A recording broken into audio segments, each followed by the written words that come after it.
And we're live. I'm Noah Koff, Rapid Growth Advisor to Rapid Growth Companies. Good morning, good afternoon, wherever you are today. Our question today is, how can you train a happy mind? And when you're a leader or an entrepreneur, there are going to be big challenges that you face every day. And on this journey, how can you deal with all of the uncertainty?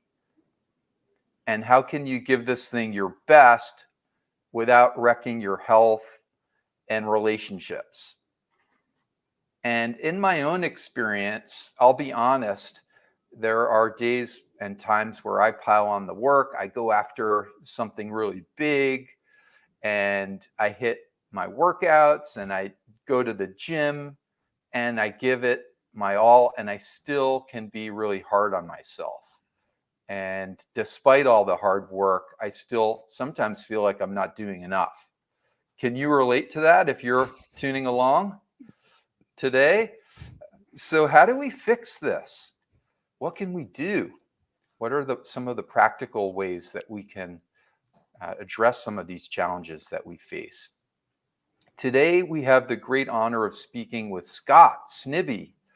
And Scott, thank you so much for joining us. My pleasure. Thank you for inviting me. Scott is an accomplished artist, entrepreneur. He's had a successful exit to Facebook. If you've been following along on my blog, you'll have seen my interview with Scott. And now he has this new book, How to Train a Happy Mind. And I'm really enjoying reading this, and your podcast is excellent, and it's so helpful for many of us in the community. So let's talk about your book today. You approach meditation as a skeptic. Where does that come from? Well, thanks again for having me. I really appreciate it. And I'll tell you, the reason I approached meditation as a skeptic in terms of like writing this book is because most of my friends are skeptics. Because I was actually quite skeptical when I discovered Buddhism. I wasn't raised Buddhist, but my brother introduced me to it, and immediately I learned that it had these various beliefs, like believing in past and future lives, and believing in karma, like a force that sort of makes whatever you do in life, it comes back to you somehow. And also in other realms, like believing in other realms of existence, like hell and God realms and so on. And I wasn't raised to believe in those things, and I didn't have scientific evidence for them. So, that was how I personally had some skepticism coming to Buddhism. And the reason I stuck with it was that my brother was sending me materials for about 4 years, because my brother became a Buddhist before me. And I was like quite skeptical of them. I didn't quite understand them too. I thought Buddhism was quite hard to understand. But then I invited him to go see the Dalai Lama, because I knew he would like to see the Dalai Lama, and then we would have fun together. And as soon as I saw the Dalai Lama, I knew about his life and how difficult it was. His people went through, a genocide, like 1 million Tibetans out of 6 million dying. And yet he was so compassionate and happy. I use the word happy in terms of like, not miserable, not angry, but actively, still actively and effectively working for his people, and, and for his own happiness. So as soon as I saw the Dalai Lama, when we went to see him in person in Los Angeles, that's when I got convinced, and I thought, whatever he's having, I want the same thing, because it clearly works. His life is more difficult than almost anybody on Earth's. How would you feel if you're responsible for, an entire people, and, almost 20% of them were killed under your leadership, by the Chinese. And yet he was so compassionate. He said, we can't even kill one Chinese person, because then we make 100 Chinese enemies. So that level of compassion and nonviolence, I thought, whatever he's doing, I want to do it. And I will. The other thing he said, which invited me into becoming a Buddhist, was he actually first said, don't become a Buddhist, which was kind of a good invitation, because clearly he wasn't trying to proselytize. But then I never heard a religious leader say that. And then he also said, don't believe anything I say on faith. He said that's what the Buddha himself taught. He said the Buddha gave this famous, short, brief teaching where he said, treat everything I say, like test it like you would test gold, bite it, scratch it, bend it. There are all these ways you tested gold before we had, more modern ways. And so he said, if you can't validate something I've taught for yourself, set it aside. So I learned the Buddha was a skeptic. And so that made me really comfortable coming into it to explore its practices, even though it had beliefs that I couldn't verify and weren't part of my culture, the way I was raised. That was how I came to it. And then later, it was through my friends. Like as I got invited to start teaching meditation about 18 years ago, and that's when I started seeing that approach within that incorporated the beliefs of Tibetan Buddhism wasn't suiting Westerners that well, and I couldn't find a book that was as authentic as possible, and yet set those things aside for the people that can't believe them. And so that's why I wrote this book. Eventually, it took a long time to think about it and write it, but it came out last month. So How to Train a Happy Mind. So it's my friends. Thanks. So it was my friends who were skeptics were the real motivation, because most of my friends don't believe in anything except what science and psychology say about reality. And yet they want some kind of spiritual practice, a way to be happy and make their life meaningful. Scott, can you help us understand how the method that you lay out in the book is different from mindfulness meditation? Yeah. So most people, they've only heard of one type of meditation. In fact, they might only think there is one type of meditation, which is the type of meditation where you sit still, you calm yourself, you focus on your breath, and you try to let thoughts go by without being activated by them and without having them force you to think, do, or say something that you might not have wanted to say or do. So that's mindfulness meditation. We call it stabilizing meditation in Tibetan Buddhism. There's a translation, there's different ways to translate that word. There's another form of meditation that very few people are familiar with, and it's usually translated as analytical meditation. And that's the type of meditation I teach almost exclusively in this book. Right. And analytical meditation is almost the opposite of that. It's a type of meditation where you deliberately cultivate thoughts, feelings, emotions, stories that steer your mind toward its best qualities. So in Buddhism, like most people who you asked what is meditation, they would say, oh, it's being calming yourself. The definition of meditation from a Buddhist perspective is thoughts that bring out your best qualities. So thoughts that bring out kindness, generosity, patience. I like to add humor sometimes, a wisdom, a sense of interconnectedness, of not being separate from the people and things around you. And you do that very deliberately through critical thinking, like critically analyzing what pops into your brain and thinking, is this beneficial or is this harmful? And then also deliberately cultivating certain thoughts. And I've specifically broken it down into 8 topics that are traditionally taught in a sequence called the Lam Rim, where it ordered the huge, vast array of the Buddha's teachings into this simple array about 1,000 years ago in the Tibetan tradition. And then I've taken that same ordering that most Tibetan Buddhists practice and adapted it so that you can practice it without believing in karma and rebirth or other realms. Just what ordinary people believe that science and psychology tell us is true today. I love that. And in your book, you have a foreword from His Holiness the Dalai Lama. How did that come about? That's amazing. That is amazing, and I was really surprised by it. The foreword came about because I was, my brother suggested it. My brother's a really big influence in my life. He got me into Buddhism. And when I told him about this book, he said, oh, you should really write the Dalai Lama and ask his advice. Like, you can imagine if you have a brother too, right? We both have brothers. Your brothers tends to give you a little bit of a hard time. So you can imagine what your brother would think if you were writing a spiritual book. So he's like, oh, you should ask the Dalai Lama's advice. Maybe he'll write a foreword. So I thought, oh, that's a really good idea. So I looked into it. I told my editor. My editor actually asked. And there's a specific process you have to go through. Everybody, you're not allowed to use any special connections. Everyone has to come through the front door at a specific email. And so my editor did that. She sent the manuscript. We didn't hear anything for 6 months. So basically we got ghosted by the Dalai Lama. And Yeah. we thought it was a long shot anyway. But 2 days before publication, we got an email from the office of His Holiness that said, they said, we read the whole book. We think it's beneficial. His Holiness would like to write an introduction, and we have a few corrections for you.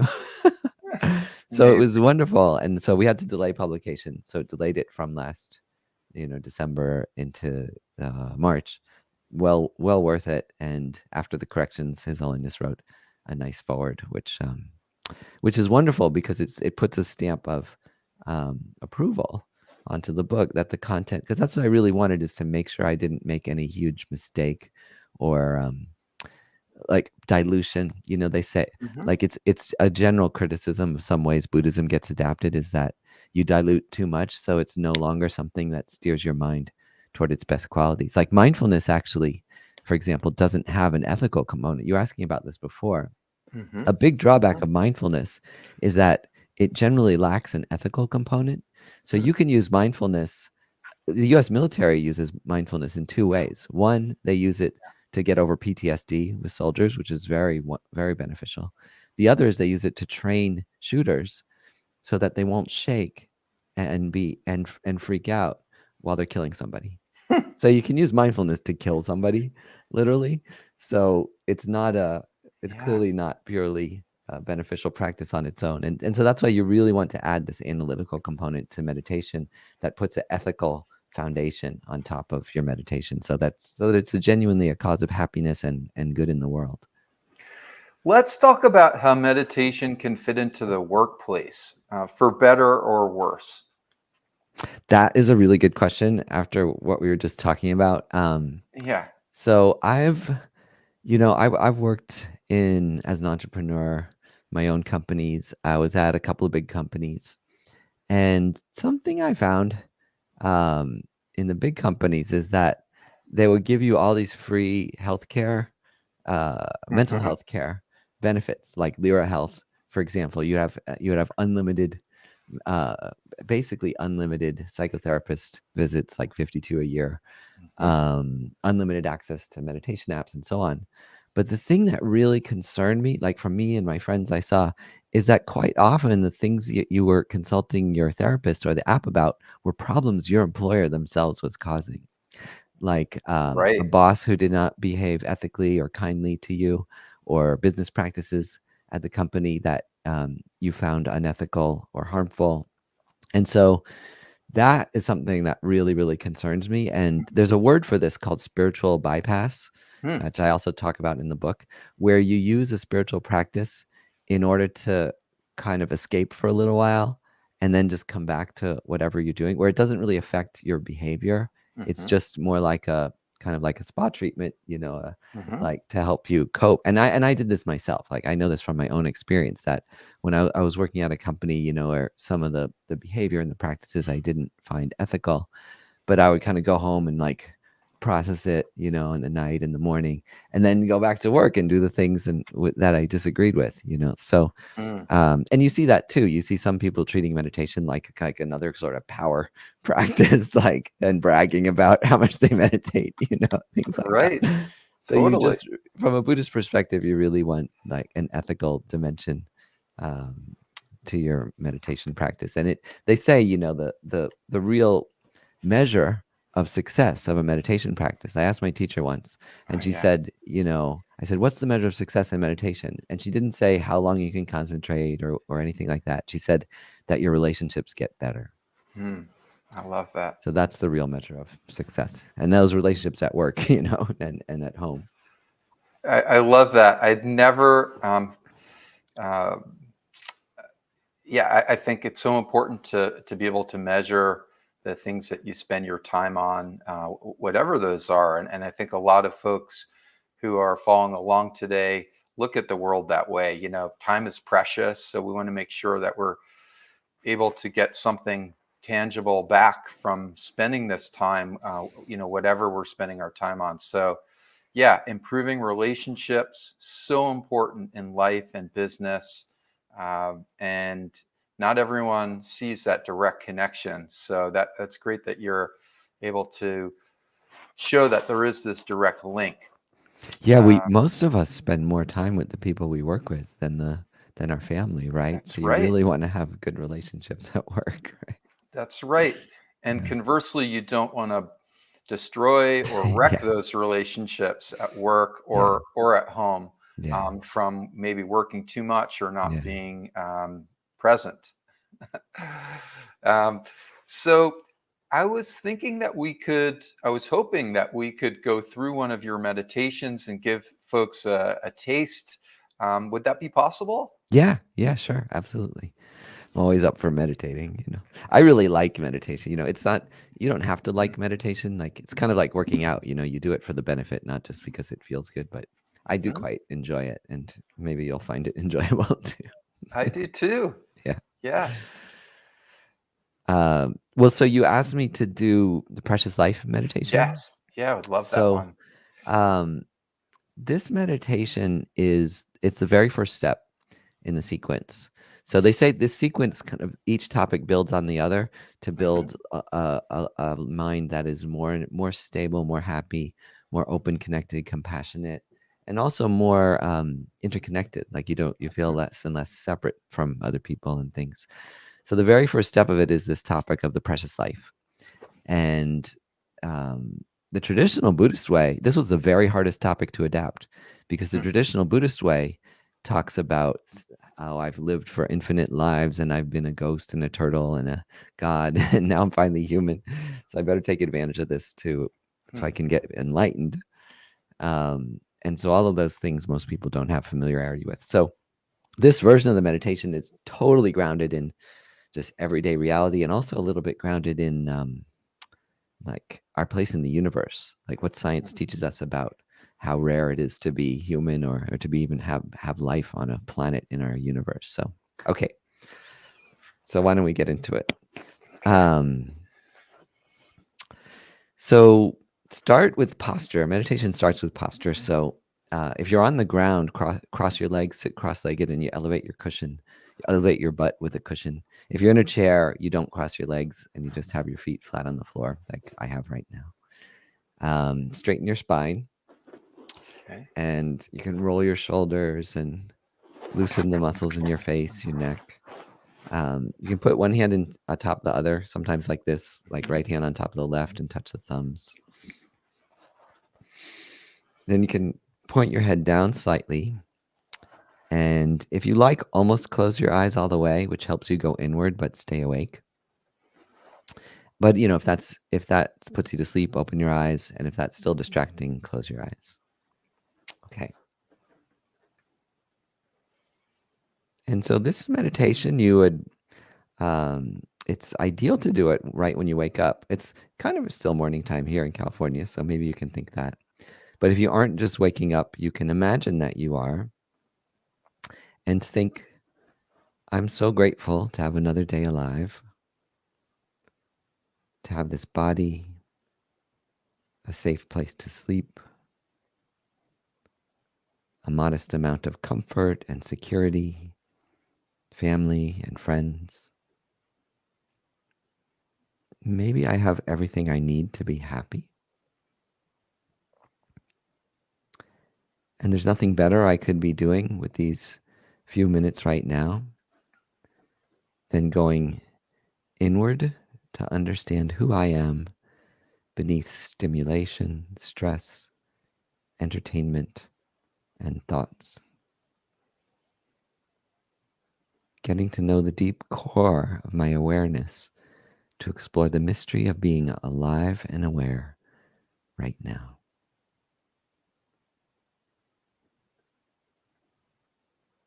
And so, just for 1 minute, focus on your breath. So, we do always want some stabilizing meditation in every session. So, you can bring your mind to your nostrils, focus on the air coming in and out, and especially that pause after you have a full in breath.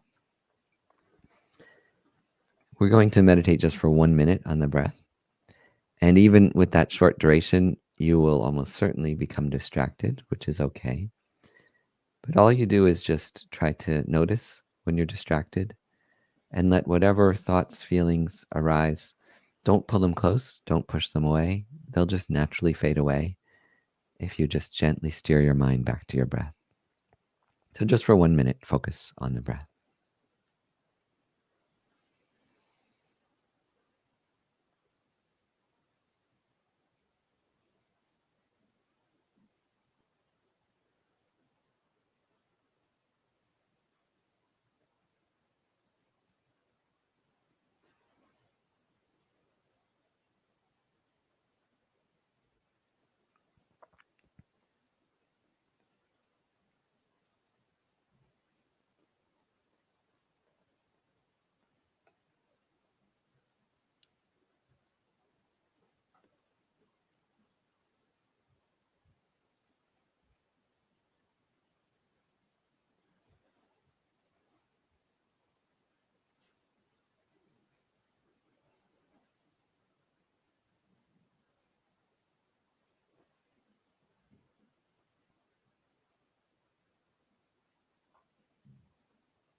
And then try to keep the attention and calm that you have just from that short meditation.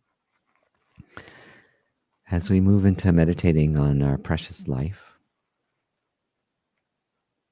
we start by reflecting on our good fortune.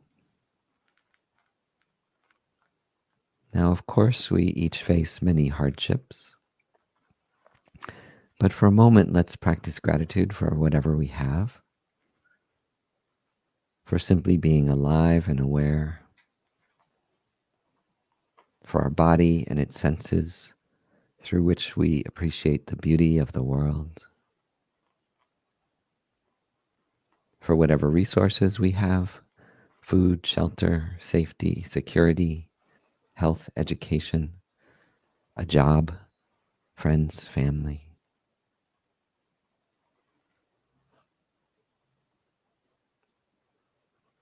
Many people don't have these things, and we're fortunate if we have some or all of them.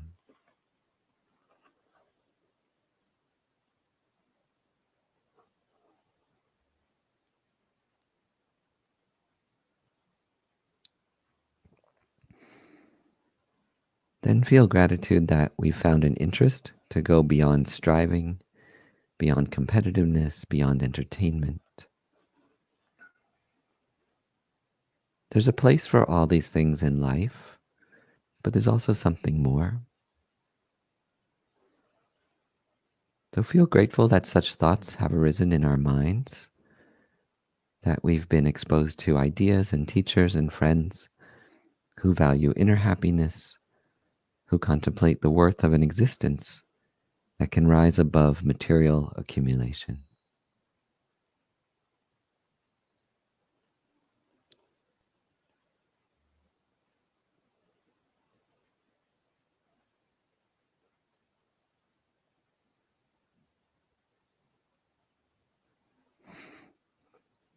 Then feel grateful that we're not only curious and interested in finding the deepest sources of life's meaning, but that we've made an effort to pursue self-awareness, to read books, listen to teachers, and actually go on an inner adventure through meditation, like we are right now.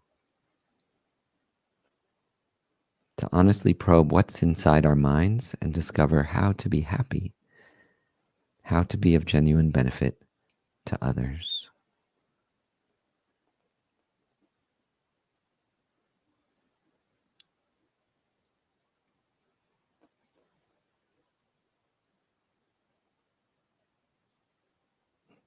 Feel grateful that we have the basics of life that many can't take for granted. People in severe poverty, war, extreme climates, people suffering political, racial, and gender oppression, people afflicted by unquenchable addictions for food, sex, drugs, power, fame, or wealth.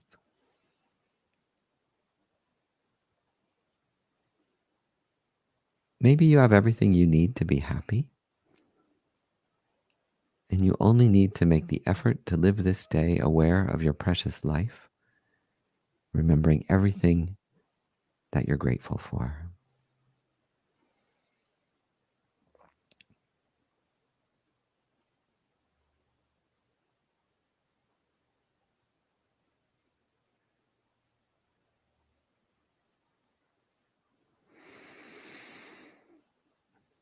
Now we contemplate our connection to the universe.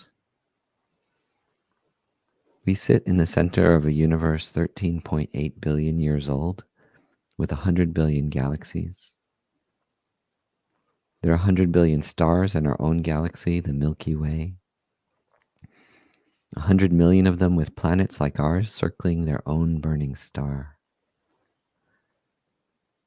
One of them is our own sun, 4 billion years old, where life on its third planet, Earth, has existed for 3 billion years.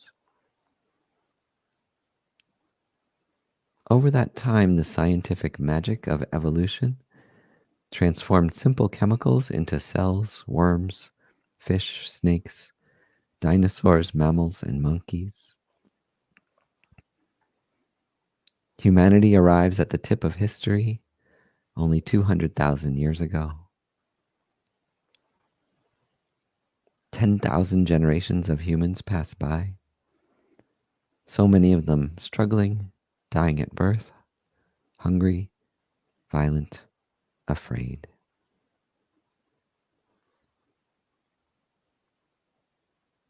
And then you are born.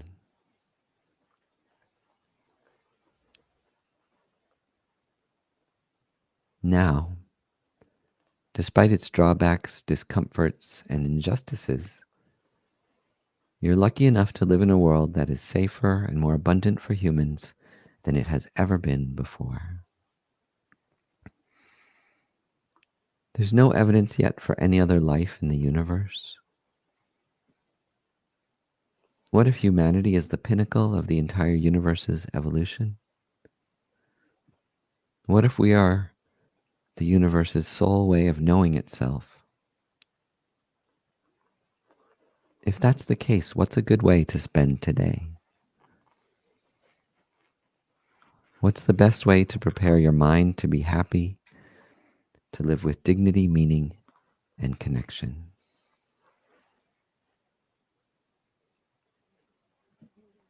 It may be nothing more than what we're doing right now. Going inward, probing our minds, cultivating the true causes of happiness in the present moment through gratitude and self-awareness.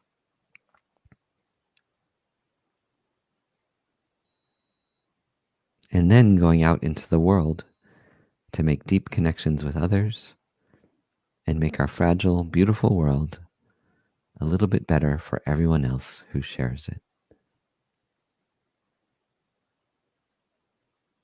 So rest in these thoughts for a minute. Our profound connection to all the universe and all of history, our gratefulness for being alive. How do we want to make the most of this day?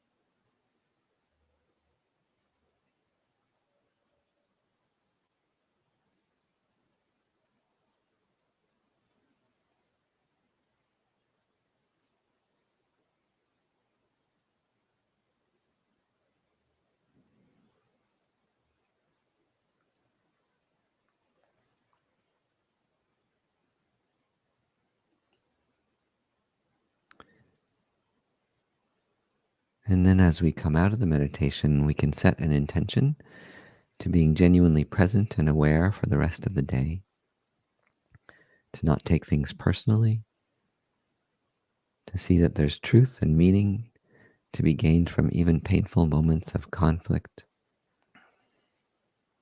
that it's possible to stay aware and present without mindlessly reacting, to consider our response,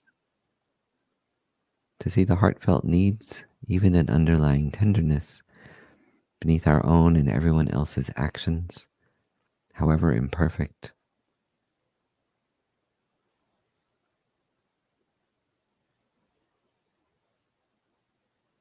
Go into the day with an intention to be present and aware. Maybe this is all we need to be happy.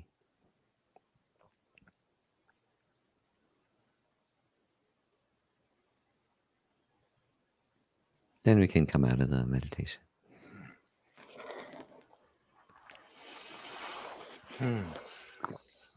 Beautiful. Thanks. Oh, thank you so much. Wow. I love starting the day with an intention and being grateful. And positive. It's a strategy that a lot of people don't know about. A lot of people don't have this. Yeah, and it's nobody's fault, you know. It's our Sure. culture doesn't encourage it. I'll tell you the opposite of doing that is to pick this up first thing in the morning, your phone. Right. You know, Right. that creates the opposite because it creates a kind of longing and anxiety and Mm. disconnection from yourself. Not that phones aren't useful for lots of things, but they're just not very good at the beginning of the day, especially that you want to connect with, just like you'd put down your phone, like our conversation right now. Or if you have a focused conversation, it's rude to look at your phone, but Mm. you need that connection with yourself every day too. So that's what maybe the most important piece of advice today is, like, to do this first thing in the morning before you touch your phone, even if it's only for 1 minute, either right in bed or after you go to the bathroom.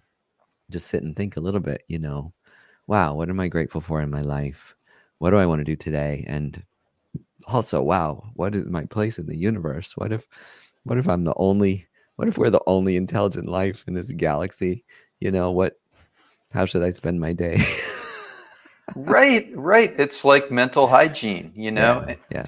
Uh, so you've obviously been doing this for some time, and uh, for folks who maybe just getting started on their journey, incorporating some of this into their life, reading a book like yours, your podcast is excellent and helps people with some of these meditations, just like we just did.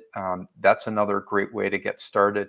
What other, if someone also maybe wanted to meditate with others in their local Mm. community, could you share with us how you, how you evolved your practice Mm. and maybe the social component of practicing with others? What could that look like for someone who's in Yeah. that place? Yeah. Well, you know, they say that it's exponentially powerful to meditate with others. Mm. I've been teaching for 18 years, mostly in Buddhist centers and now online. Like we actually have a community we're starting in 3 weeks because I've taught classes Mm. online through Buddhist centers too and Skeptic's Path. But what I realize is people really want and need that continuity week to week. Mhm. So if you're lucky enough to have a center, either secular or Buddhist, a lot of the Buddhist centers have a secular meditation too, which is what I lead at the Gyoto Foundation here in, Richmond, north of here in Richmond, California. Mhm. And it's amazing. There's when I was last Monday when I taught, there were 50 people at a drop-in meditation. You know, it's just kind of unbelievable Mm. for when people aren't getting out there that much. So yeah, if you're lucky enough to have something nearby, especially if you're in a city, there's more options if there's something close to you. But otherwise, there's online options, and I'm creating one too because there isn't quite the exact same thing that I do out there. It's a bit rare. So Mhm. I was teaching classes that, like, 12-week classes that go over all these topics, and now what I'm gonna do is I'm creating a community called, like, the Train a Happy Mind, Mhm. where I just go through the topics, like, to the kind of 8 to 12 meditations, over and over again, and then have a little time for discussion. But it's a big deal when as a community forms, and then there's time for discussion afterwards. So wherever you can find that, you have to look around for meditation center, search in Google or something like that, or find an online one like we're starting up or that other places start up. But they call that Sangha. You know, Okay. in Okay. Buddhism, they have these three jewels, the Buddha, Dharma, and Sangha, that are like the Mhm, three things you kind of need. And the secular version is, the Buddha is kind of like, a person who you learn from. mhm. The Dharma is the actual teachings, and the Sangha is really important, which is a community. The community of people is, it's seen as essential actually to spiritual practices, to have other people to practice with somehow. Mhm. Uh, is it possible to meditate wrong? Is that possible? I mean, today, like, people are so hard on themselves. So Yeah. a lot of teachers go to extremes and say, like, oh, there's no wrong, there's nothing wrong.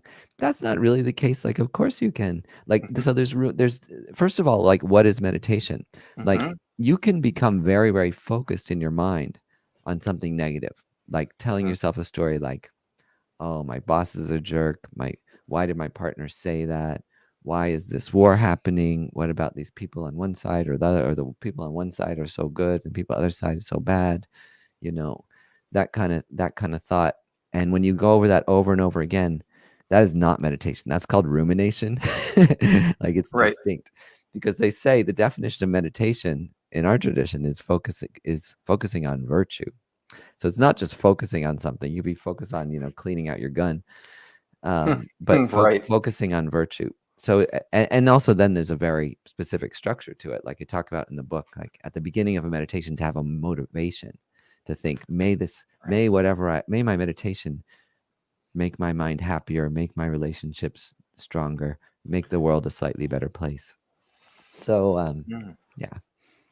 Yeah. S- Could we talk about your vision for a skeptic's path and what you're doing now? Where would you love to see this grow? Like Yeah. how would you measure success with what you're doing with this? Well, thank you for asking that, because, I am an entrepreneur, and this is another organization. It's a nonprofit organization. And there's some quite strict rules. I'm an authentic kind of Tibetan Buddhist practitioner. Like, when I meditate for myself, it's mostly according to the ancient tradition, although I mix in Mhm. some of these things for myself. Um, so, um, actually, can you state that again? What Yeah. you're asking? I lost my train of thought here. What is your Oh, vision yeah, the for vision a for the skeptic's organization. path Yeah. and where would you like to Yeah. see it grow? Right. So the reason I mentioned that is that there's some very strong ethical guidelines for when you're offering the Dharma, which this Hmm. is. It's a form Hmm. of the Dharma, even though it's secular, which is that it has to be free, is one of them. So Mm. that makes it challenging a visit, but yet it costs money. The Right. organization, even though it's lean, it does cost, up to like quite a bit, Yeah. every year, a lot actually, to Right. run. So one of the biggest goals is to make sure that it's self-sustaining, Hmm. and so that somehow, in general, I put a lot of my own money into it, because I thought it was Hmm. worthwhile, a really good investment, Hmm. different kind of spiritual investment, not a financial investment. But it does. Right. I can't do that forever, so it needs to become break even. So that's my biggest goal, Hmm. is to find a very ethical way so that the organization becomes self-sustaining. And so I tried it with the classes, which were very, very beneficial and well received. Some people's reviewers were like, "This is the best class I ever took," which was very sweet. But Mm. some people have Yeah. never taken a class with this kind of material. So, but it wasn't the right model, because I found that online people want to encounter something immediately and start it. So that's Hmm. why I've invested in making this whole, train a happy mind community. But it really Hmm. needs to be free. So what it is it's a recommended donation to Hmm. join at, Hmm. some level. Anybody can join free for any reason if they want to. But that is my number one goal, is to make the organization self-sustaining so that it can Hmm. last, and also to bring in like other teachers. I have other people. In fact, I'm bringing in my first other teacher soon, a wonderful woman named Tenzin Choki, who was a nun for a long time, very experienced practitioner, who's also very passionate about making this path secular and modern and equitable, also, infused with social justice and those kind of values. So yeah, I think it's those two things of getting the organization to be self-sustaining so it can last, and also expanding it so that it's not just me, but other teachers and wise people. I already have that in terms of podcast guests, Mm-hmm. but as I break it out into a community to bring in other teachers so people get other perspectives and also other genders and sexual orientations and stuff, different teachers from different backgrounds and races and so on. Fantastic. Yeah, and I'm hearing also that the community will have a structure so that there's some um, accountability to show up and to continue to deepen your practice. And I found in my own journey with some of this that having accountability and structure can be really helpful for people, because without it you can drop off and then get in the way of yourself in other areas. So that can be really helpful when people are going through big challenges. Yeah. I'll tell you, it's amazing because I've been teaching meditation for 18 years. And Hmm. I always tell people no one's ever walked out. Like everyone can make it through a 1 hour meditation, which is a Right. lot. Right. But anybody, I've seen anybody can do that if it's guided and you're supported with the presence of the people around you. And Mhm. it really is like a miracle to hear a room with 50 people not coughing, not clearing their throats. Like you can tell when people are focused because you don't hear all those little things like shuffling, and it really works. It's really, really powerful to be in Mm. community. So it's one during that like hour when I'm teaching, meditation, I know there's nothing better I could be doing with my time than Mm. that. So, and I think, the audience feels that too. Like, even though it's an effort and they might go away from their family for an hour or two, but there's nothing better you could do in terms of being a good human being. Absolutely agree. What's coming up next with your book tour? Do you have any events that you're excited about? Yeah. Are you traveling? Thanks for asking. I'm going back to New York for a couple of events with a couple of like higher profile people. One is with DJ Spooky, Mm-hmm. who's an incredible DJ, also an incredible intellectual author, friend of Yeah. mine. We're doing an event on May 17th in New York City at the Rubin Museum of Art. And that's live if you want to come, and there'll be book signing, book purchases, but also it's streaming on Zoom if you want to watch it there. Cool. May 21st, which I think is a Tuesday, with Laurie Anderson, who is an extraordinary musician and artist. And we're going to be talking at Tibet House, New York, in person, but also Mm. streaming if you want to watch it remotely. She's been a Tibetan Buddhist for a long time practitioner with her and her husband, her former husband who died, Lou Reed. Mm. So that should be an interesting conversation. That one will be geared a little bit toward creativity Mhm. and how like creativity and the arts intersect with meditation practice. Amazing. Oh, and I'm also leading a retreat. I'm going to lead a 3-day retreat on the entire sequence in the book at Uh-huh. Vajrapani Institute in August, which is here in California. That's a very special event because, like I said, anybody can sit down for an hour. Well, if you go to a retreat, and this is a beautiful one in the redwoods, kind of Mm. west of Santa Cruz, north of Santa Cruz. For 3 days, sit down, have vegetarian meals, and meditate and talk about these topics. I'd like to say it's very tasty. As you get into it's very, Mm. very tasty and even exciting as you start to talk about these topics. It's not at all a drag, Mhm. the way I learned it and the way that I tried to share it. So yeah, come. Anybody who's listening, come and join. I think there's scholarships too for people who can't afford it. Um, Fantastic. Fantastic. And for folks who don't know about your excellent podcast, who want to get a taste of this, um, we'll have this in the show notes. What is your podcast for people? Where can they find it? Podcast is called A Skeptic's Path to Enlightenment, and Mhm. it's everywhere. Anywhere you get podcasts, Apple, Google, Spotify. Spotify and Apple are the top ones. Um, yeah. And the book is called How to Train a Happy Mind. Fantastic. Yeah. Fantastic. Scott, this has been such a great conversation. Is there anything else that you'd like to share with our audience today before we wrap up? I think the main one is just to be very, very gentle on yourself. That's what I find is the biggest obstacle, is that people start beating themselves up immediately, like I should be meditating, I should meditate more, I'm not meditating well. Mm. The first step is that total self-acceptance. Mhm. There's a great course called Radical Self Acceptance by Tara Brach that I Mhm. did. I went on retreat and did it a few times, and I think that's the most important thing. It's like, don't let any of this devolve into self-criticism. And I mean, I talk in the book very specifically some techniques for doing that, which is like rejoicing in all the good you do. That's another Mm. practice that is another part of the book. So I think that try to think of all the good things you do every day, and and be real satisfied with the amounts that you're able to do of anything beneficial. Great. Rejoice. They call it rejoicing, which sounds super religious, but it's just an English word. Rejoicing. We should Yes. use it more. Yeah, the English do use different vocab for Yeah. certain.